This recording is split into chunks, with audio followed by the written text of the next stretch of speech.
नमस्कार। प्रवास साक्षी न्यूज नाटक और आप सभी का स्वागत है। नेपाल में सरकार द्वारा प्रमुख सोशल मीडिया प्लेटफॉर्म्स पर लगाए गए प्रतिबंध ने देश के राजनीतिक, सामाजिक और कूटनीतिक परिदृश्य को गहराई से प्रभावित किया है। यह केवल डिजिटल नीति का सवाल नहीं है, बल्कि यह लोकतंत्र, अभिव्यक्ति की स्वतंत्रता और युवा चेतना के लिए एक गंभीर चुनौती है।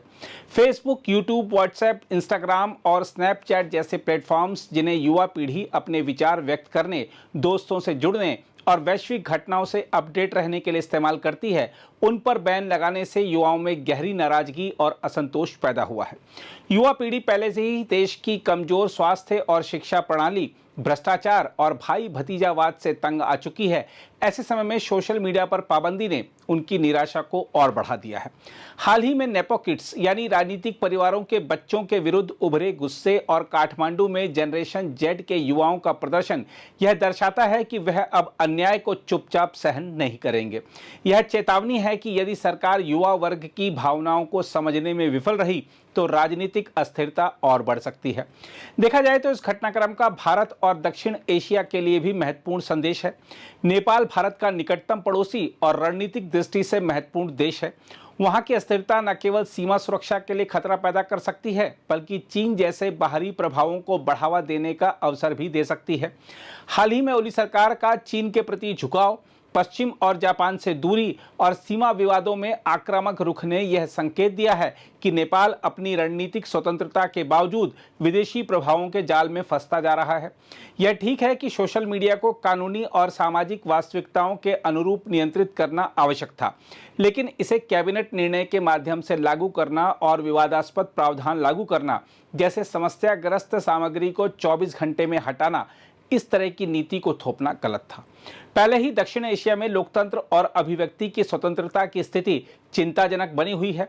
श्रीलंका, पाकिस्तान और अब नेपाल के हालात यह संदेश देते हैं कि लोकतंत्र केवल चुनाव तक सीमित नहीं रह सकता। इसे जीवित बनाए रखने के लिए नागरिकों की स्वतंत्रता, उनके अधिकार, शासन में पारदर्शिता और संवेदनशील कूटनीति की रक्षा आवश्यक है। नेपाल की सरकार को अब यह समझना होगा कि विदेशी ऐप्स को कानूनी दायरे में लाना उचित है, लेकिन इससे भी महत्वपूर्ण यह है कि वह अपने युवाओं और नागरिकों की भावनाओं का सम्मान करे। युवा पीढ़ी देश के भविष्य के निर्माता हैं। उनकी आवाज को दबाना, उन्हें अपमानित करना और डिजिटल माध्यमों पर नियंत्रण लगाना केवल अस्थायी समाधान होगा, जबकि अस्थिरता और सामाजिक तनाव स्थायी रूप से बढ़ सकते हैं। इसमें भी कोई दो राय नहीं कि नेपाल में राजनीतिक अस्थिरता, सोशल मीडिया पर पाबंदी और युवा विरोध प्रदर्शन न केवल वहां की आंतरिक राजनीति को प्रभावित कर रहे हैं, बल्कि यह भारत के लिए भी चिंता का विषय बन गए हैं। नेपाल भारत का सबसे नजदीकी पड़ोसी और रणनीतिक दृष्टि से अत्यंत महत्वपूर्ण देश है।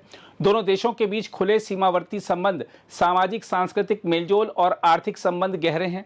ऐसे में नेपाल में बढ़ती अस्थिरता का सीधा प्रभाव भारत की सीमा सुरक्षा, सीमावर्ती इलाकों की स्थिरता और वहां रहने वाले भारतीय नागरिकों पर पड़ सकता है।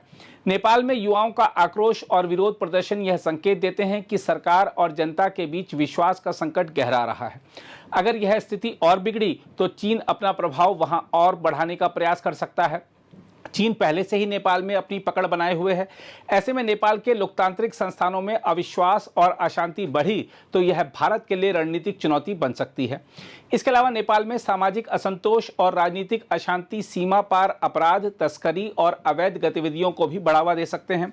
नेपाल में मीडिया और अभिव्यक्ति की स्वतंत्रता पर अंकुश लगना युवाओं में निराशा और विद्रोह की भावना को और बढ़ाता है, जो लंबे समय में भारत के लिए सुरक्षा और राजनीतिक स्थिरता की दृष्टि से जोखिम बन सकता है। इसलिए भारत को नेपाल के हालात पर सतर्क नजर रखनी चाहिए। यह सतर्कता केवल सीमा सुरक्षा तक सीमित नहीं होनी चाहिए, बल्कि इसमें कूटनीतिक संवाद, आर्थिक सहयोग और सांस्कृतिक संपर्क के माध्यम से नेपाल के लोकतांत्रिक ढांचे और सामाजिक स्थिरता को बनाए रखने का प्रयास शामिल होना चाहिए। भारत को यह सुनिश्चित करना होगा कि नेपाल के अंदरूनी संकट भारत नेपाल संबंधों को प्रभावित न करें और क्षेत्रीय संतुलन बनी रहे। देखा जाए तो नेपाल में बिगड़ते हालात भारत के लिए राष्ट्रीय सुरक्षा, सामरिक संतुलन और क्षेत्रीय स्थिरता से जुड़ा मामला भी है।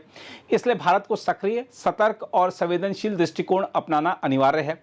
नेपाल सरकार को इस स्थिति को संभालने के लिए संतुलित और पारदर्शी रुख अपनाना होगा।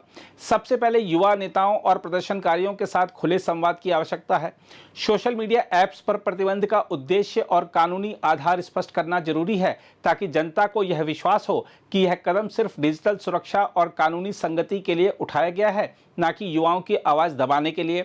इसके साथ ही सोशल मीडिया प्लेटफॉर्मों को नियंत्रित करने के लिए एक समग्र और न्याय संगत कानून तैयार किया जाना चाहिए, न कि केवल कैबिनेट निर्णय या तात्कालिक आदेश पर जोर देना चाहिए।